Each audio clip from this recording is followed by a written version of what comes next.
नमस्कार, साफ संदेश से मैं अनिल कौशिक। न्यूज़ अपडेट 7 बजे कार्यक्रम बादरा आसपास में आप सभी दोस्तों का स्वागत है। दोस्तों, कार्यक्रम की शुरुआत हमेशा की तरह मुख्य खबर से करेंगे और आज भी हम बात करने वाले हैं बादरा आसपास खबरों की। देश प्रदेश की प्रमुख खबरों की अपडेट आपको बताएंगे, मंडियों के भाव, मौसम के मिजाज की जानकारी भी देंगे। दोस्तों, शुरुआत करते हैं बादरा की प्रमुख खबर से और आज प्रमुख खबर यही रही दोस्तों, उपखंड कार्यालय में जो ब्लॉक नंबर 3 के चुनाव है उसको लेकर नामांकन दाखिल करने का आज अंतिम दिन था और आज नामांकन दाखिल किए भारतीय जनता पार्टी ने और निर्दलीयों ने। तो निर्दलीय में बजरंग सहारण के समर्थित उम्मीदवार है, जबकि भाजपा के उम्मीदवार द्वारा भी आज नामांकन दाखिल किया गया है। दोस्तों, माकपा के उम्मीदवार ने भी नामांकन दाखिल पहले ही कर दिया है। तो तिकोनी टक्कर इस ब्लॉक नंबर 3 के चुनाव में देखी जा रही है। और दोस्तों, आज हमने अलग अलग इसके वीडियोस भी डाले हैं साफ संदेश भारत यूट्यूब चैनल पर भी और फेसबुक चैनल पर भी। तो दोस्तों, आप ज़रूर देखिएगा।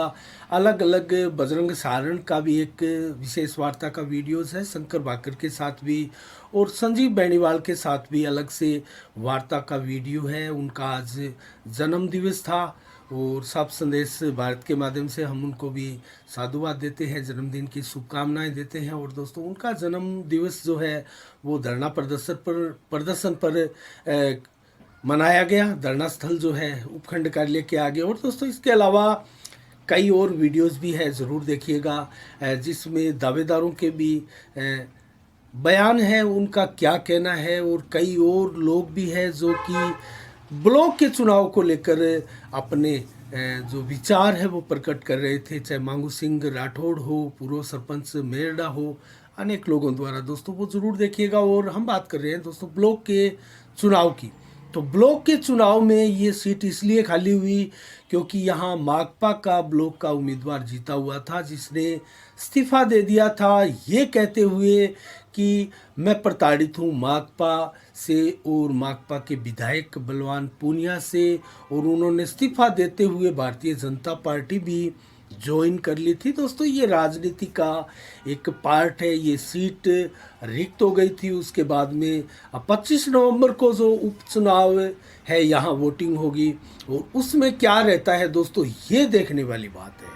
क्या माकपा एक बार फिर से यहाँ जीतती है या फिर भारतीय जनता पार्टी में जो माकपा का कैंडिडेट जीता हुआ था वो आ गया था और इस्तीफा दे दिया था अपने पद से।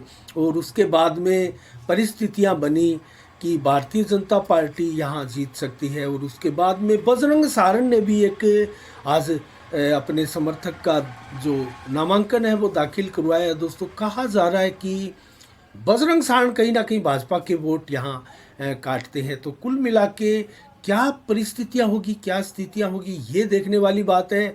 लेकिन तिकोनी टक्कर यहाँ बताई जा रही है और तिकोनी टक्कर में कौन उम्मीदवार बाजी मारेगा ये देखने वाली बात है। तो एकमात्र उपचुनाव है 25 नवंबर को जो वोटिंग होगी उसके लिए बादरा क्षेत्र में ब्लॉक नंबर 3 का, जिसमें मुनसरी और सरदारगढ़िया पंचायत के विभिन्न गांव आते हैं। दोस्तों, इसके अलावा दोस्तों हम बात करें राजस्थान में शिक्षा की, तो दोस्तों भर्ती सिस्टम एक प्रकार से फ्लॉप सिद्ध हो रहा है राजस्थान में।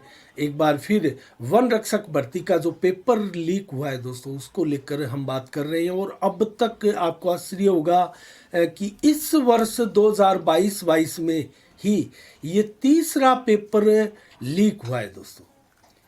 इससे पहले मैं बताऊं आपको तो बिजली विभाग के जेईएन भर्ती को लेकर जो पेपर था वो भी लीक हुआ। तो और ये सारे बड़े पेपर हैं दोस्तों। और इसके अलावा पुलिस कांस्टेबल भर्ती आपको याद होगी, वो भी इसी वर्ष लीक हुआ था। और अब वन रक्षक भर्ती, और इससे पहले अगर गहलोत सरकार के कार्यकाल में हम जाएं तो दोस्तों 2008-18 में आपको याद होगा कांस्टेबल भर्ती हुई थी 15,000 पदों के लिए, वो पेपर लीक हुआ था। उसके बाद में 2018 में ही लाइब्रेरियन भर्ती हुई थी, उसका भी पेपर लीक हुआ था, कार्रवाई हुई थी, बवाल मचा था। और उसके बाद में जेईएन सिविल डिग्रीधारी की जो भर्ती हुई थी 2020 में दोस्तों, उसका भी पेपर लीक हुआ था। 533 संभवतः पद थे उसके लिए और उसमें चेयरमैन तक को इस्तीफा देना पड़ा था, जो कि बिजली विभाग की है दोस्तों। कुल मिला के उसके बाद में 2022 का शिक्षक भर्ती जो हुई 2021 में दोस्तों रीट की, उसका पेपर लीक हुआ। रीट का भी पेपर लीक हुआ था, जिसमें लगभग 60 गिरफ्तारियां की गई थी दोस्तों। और उसके बाद में बिजली विभाग जेईएन भर्ती 2022 में वो फिर हुई, उसका फिर पेपर लीक हुआ। और पुलिस कांस्टेबल भर्ती 2022 में फिर हुई, उसका दोबारा से पेपर लीक हुआ। 2.5 लाख अभ्यर्थियों को दोबारा से पेपर देने के लिए बाध्य होना पड़ा। और दोस्तों इसमें सबसे बड़ी जो त्रासदी है वो विद्यार्थियों के लिए, अभ्यर्थियों के लिए ये है कि बहुत से अभ्यर्थी इसमें जो पेपर लीक होने के बाद में आगामी आदेश तक, आगामी तारीख तक जो भर्ती होती है, उससे पहले बड़ी संख्या में अभ्यर्थी जो है ओवरेज हो जाते हैं और वो पेपर नहीं दे पाते हैं। और रीट के बाद में लेवल 2 की परीक्षा जो हुई थी उसमें कुछ रियायत भी दी गई थी। तो दोस्तों राजस्थान में, जिस राजस्थान के अजमेर शिक्षा बोर्ड का नाम पूरे देश में अदब के साथ लिया जाता था और शिक्षा की गुणवत्ता को लेकर दोस्तों राजस्थान का नाम जो है बहुत शानदार तरीके से पूरे देश में विख्यात था, वो नाम अब दोस्तों एक प्रकार से कुख्यात होने चला है। तो ऐसी बड़ी बड़ी परीक्षाओं में पेपर लीक होना कहीं ना कहीं सरकार पर भी और व्यवस्थाओं पर भी, पूरे सिस्टम पर भी सवालिया निशान ज़रूर लगाता है दोस्तों। वन रक्षक भर्ती का जो पेपर लीक हुआ उसके बारे में आपको बता रहा था। 12 नवंबर की दूसरी पारी का जो पेपर था वो लीक हुआ है और 4 लाख अभ्यर्थियों को फिर से देनी पड़ेगी ये परीक्षा दोस्तों, वन रक्षक की। और इसके अलावा ऐसा नहीं है कार्रवाई नहीं हुई, उसके सरगना दीपक सहित 11 लोगों को अब तक गिरफ्तार किया जा चुका है दोस्तों। और 6-6 लाख रुपए में बेचा था ये पेपर, व्हाट्सएप पर लीक हुआ था। 1 घंटा पहले ये पेपर जो है व्हाट्सएप पर आ गया था और दीपक ने जितेंद्र व हेतराम को ये पेपर 6-6 लाख रुपए में बेचा था। इसकी पुष्टि पुलिस अधिकारियों द्वारा और जांच टीम ने जो जांच की है उसको देखकर अंदाज़ा भी लगाया जा रहा था और हुआ भी ऐसा। ये राजसमंद में दर्ज हुआ है केस इसको लेकर। और करौली के सपोर्टर के निवासी हैं दीपक, जो कि सरगना बताए जा रहे हैं दोस्तों इसके। और 100 में से जो 62 सवाल थे, क्वेश्चन थे इसमें दोस्तों, उसके आंसर इन्हीं क्वेश्चनों में थे। तो ये चीज़ भी सामने आई है। एसओजी की रिपोर्ट के आधार पर इस पेपर को एक बार फिर से निरस्त कर दिया गया। आगामी आदेश पर इसकी एक बार फिर से पुनः परीक्षा होगी, लेकिन तब तक के लिए किन किन अभ्यर्थियों को ओवरेज का जो है वो दंश झेलना पड़ेगा और कितनी परेशानियां हुई होगी। और जहां जहां भी दोस्तों व्यवस्था करके अभ्यर्थी पहुंचे थे उनको एक बार फिर से परीक्षा देनी होगी। 4 लाख अभ्यर्थी, आप अंदाज़ा लगा सकते हैं कितनी बड़ी ये परीक्षाएं होती हैं, कितने बड़े इनके ये पेपर होते हैं। लाखों की संख्या में अभ्यर्थी इसमें एग्ज़ाम देते हैं और पेपर लीक होने के बाद में दोस्तों सारी व्यवस्था धरी की धरी रह जाती है। तो शिक्षा के ऊपर बहुत बड़ा सवालिया निशान ये लग जाता है दोस्तों। इसके अलावा अन्य खबरों की ओर रुख करें तो खाटू श्याम जी के मंदिर को अनिश्चितकालीन दर्शनों के लिए बंद कर दिया गया है दोस्तों। ऐसा भक्तों के लिए ही किया गया है ताकि उनको दर्शनों में सुगमता हो, आसानी हो, सुलभता के साथ उनको दर्शन हो सके श्री खाटू श्याम जी के। इसको लेकर व्यवस्थाएं होगी और अगले आदेश तक दोस्तों ये मंदिर के कपाट जो है वो बंद रहेंगे।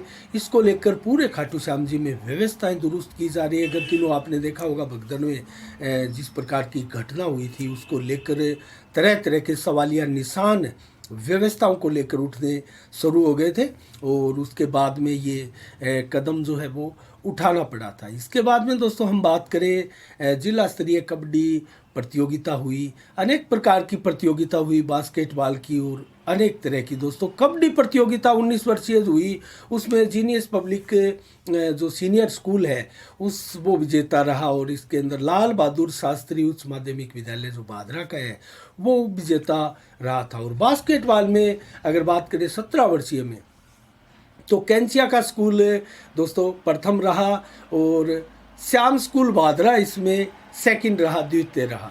और इसके अलावा बास्केटबॉल 19 वर्ष की चर्चा करें तो एलवीएस स्कूल भादरा इसमें प्रथम रहा और जीएल ग्लोबल कैंसिया का स्कूल जो है वो सेकंड रहा। तो कुल मिला के श्री गंगानगर एसजीएन खालसा कॉलेज की जो इंटर कॉलेज कुश्ती प्रतियोगिता थी 61 वर्षीय दोस्तों, उसका जिक्र करें तो परशुराम कॉलेज डुंगराना के छात्र कलाना निवासी देवेंद्र कसवा ने गोल्ड मेडल जीता है दोस्तों। इसमें उसको बहुत बहुत देवेंद्र को साधुवाद इस जीत के लिए। और ग्रामीणों में कलाना में के ग्रामीणों में भी खुशी है दोस्तों, सभी बधाई दे रहे हैं देवेंद्र को। और डुंगराना के जिस स्कूल में ये कॉलेज में ये पढ़ते हैं दोस्तों, उसके भी स्टाफ द्वारा बधाइयाँ दी जा रही है। ऑल इंडिया में इनका चयन हुआ है और आगामी दिनों में पुणे महाराष्ट्र में ये जो प्रतियोगिता आयोजित की जाएगी, ऑल इंडिया स्तर की जो प्रतियोगिता है कुश्ती प्रतियोगिता, उसमें वो अब खेलेंगे। इसके अलावा दोस्तों हम बात करें रामगढ़ की, तो रामगढ़ में धरना प्रदर्शन अनवरत जारी है 5-6 दिनों से लगातार।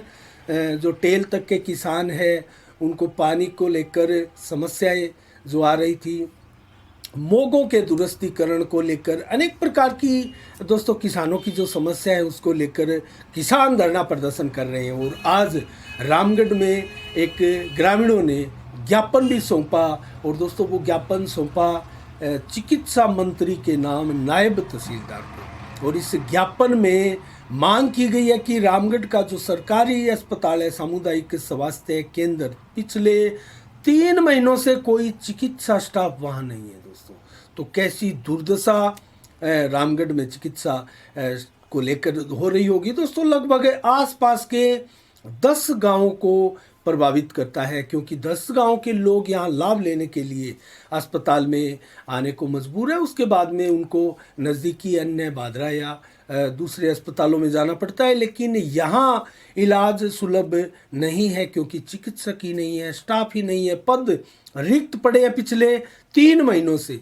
तो ये कंडीशन है, उसको लेकर ज्ञापन दिया गया है शिक्षा मंत्री को और जल्द से जल्द चिकित्सकों की नियुक्ति करने की मांग की गई है दोस्तों। इसमें त्रिलोकचंद सिंगाठिया, मनीराम लकेसर, कृष्ण कुमार नोखवाड़, हनुमान प्रसाद शर्मा, गोपीराम जास्ट, जय किशन जास्ट, सुभाष सांगर आदि लोगों ने ये ज्ञापन दिया। मांग की गई थी कि शीघ्रता से शीघ्र इस पदों को भरा जाए, अन्यथा हम भी आंदोलन करने को मजबूर होंगे। दोस्तों लगातार धरना प्रदर्शन चल ही रहा है।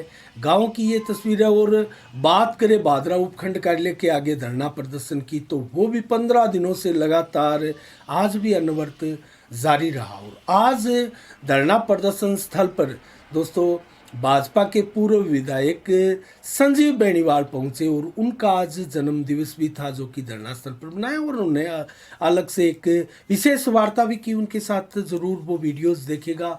जनता से जुड़े हुए और लोगों के दिलो दिमाग में जो सवाल थे वो सवाल हमने पूछने का प्रयास किया और विधायक जी ने भी जवाब देना मुनासिब समझा और कुछ सवालों के जवाब देने से वो टाल भी गए। तो ज़रूर देखिएगा वीडियोस दोस्तों। इसके अलावा दोस्तों हम बात करें तो एक बड़ी खबर की, उदयपुर में शनिवार को दोस्तों रेलवे ट्रैक को बम से उड़ा दिया गया और इसमें आतंकवादी कनेक्शन की जांच कर रही है 3 केंद्रीय और राजस्थान की राज्य की एजेंसियां। और इसमें टेरर कनेक्शन के भी सबूत मिल रहे हैं और पीएफआई का भी कनेक्शन इसमें मिलता हुआ दिखाई दे रहा है दोस्तों। उदयपुर की घटना आपको याद होगी, कन्हैया लाल का सर कलम कर दिया गया था, उसके भी तार कहीं ना कहीं पीएफआई से जुड़े थे। और कन्हैया कुमार के मर्डर के बाद उदयपुर में ये रेलवे ट्रैक पर ब्लास्ट कर उड़ाने का प्रयास किया गया। और दोस्तों मैं आपको बताऊं तो एक ट्रेन आने वाली थी इसके बाद में, ये शाम की घटना है 7:30-8 बजे की।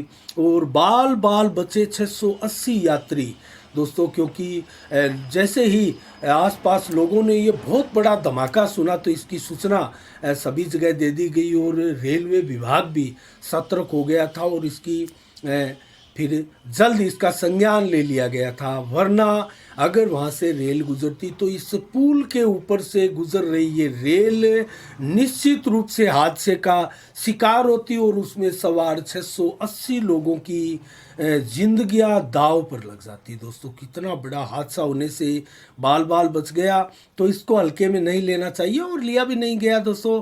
चाहे केंद्रीय एजेंसी NIA हो और या फिर NSG हो, ATS हो, राज्य की एजेंसियां सभी जांच में जुटी हैं और कनेक्शन खंगाल रही है, कहाँ कहाँ किस प्रकार से इसके टेरर कनेक्शन मिल सकते हैं। इसके अलावा दोस्तों हम बात करें, आज बाल दिवस है और जवाहरलाल नेहरू का जन्म दिवस भी है, हमारे प्रधानमंत्री रहे।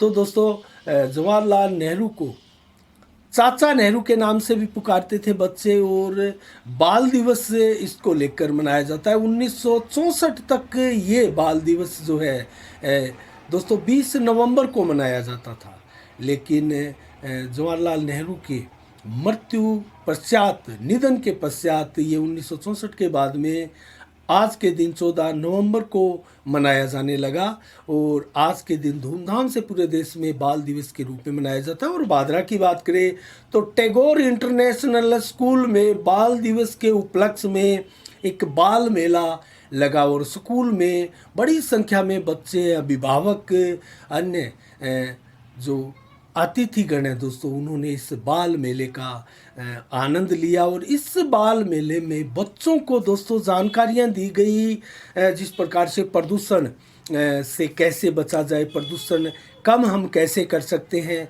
और घर या आसपास में कहीं आग लग जाए, आगजनी की घटना हो जाए तो हमें सबसे पहले क्या करना चाहिए। दोस्तों, अक्सर बच्चों को इस प्रकार की बातों से अवगत कराना चाहिए, उनको बताना चाहिए, इस प्रकार का ज्ञान उनको देना चाहिए ताकि भविष्य में अगर इस प्रकार की कोई अनहोनी घटना उनके सामने, उनके आसपास, उनके रूबरू होती है तो वो बहुत कुशलता के साथ बच्चे अपनी भूमिका इसमें निभा सकते हैं।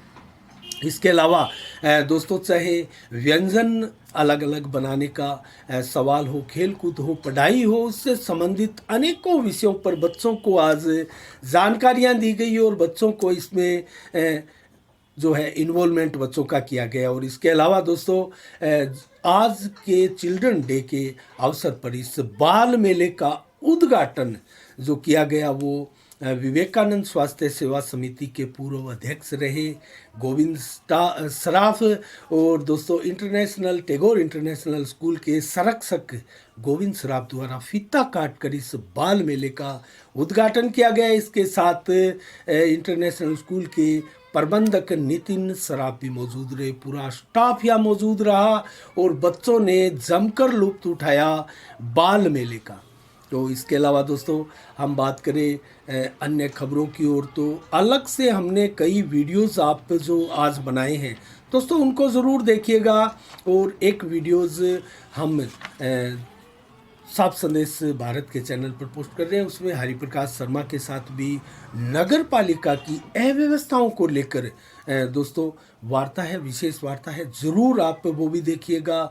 बहुत ही शानदार बेबाकी के साथ हरिप्रकाश शर्मा ने जवाब दिए और कुछ ऐसे मुद्दों पर भी हमारी बातें हुई दोस्तों जो कि आपको जानना चाहिए और आपके लिए जानना ज़रूरी भी है, क्योंकि कस्बा क्षेत्र की वो ज़रूरी बातें हैं। और दोस्तों इसके अलावा बात करें आज 14 नवंबर की, तो आज हमने बताया बाल दिवस है। 1889 को जन्म हुआ था जवाहरलाल नेहरू का, बच्चे उनको चाचा के नाम से पुकारते थे, तो बाल दिवस आज ही के दिन हमने बताया 1964 के बाद में लगातार होने लगा। तो इसके अलावा मनोज तिवारी भाजपा नेता भी है, अभिनेता भी रह चुके हैं दोस्तों, उनका भी 1983 में आज ही के दिन जन्म हुआ था। और मंडियों के भाव आज आपको बताएं तो आदमपुर से शुरुआत करें, नरमा 8,859 रुपये प्रति कुंटल, कपास के भाव 9250, ग्वार के भाव 5400, सरसों के भाव 6,719 रहे आदमपुर मंडी में।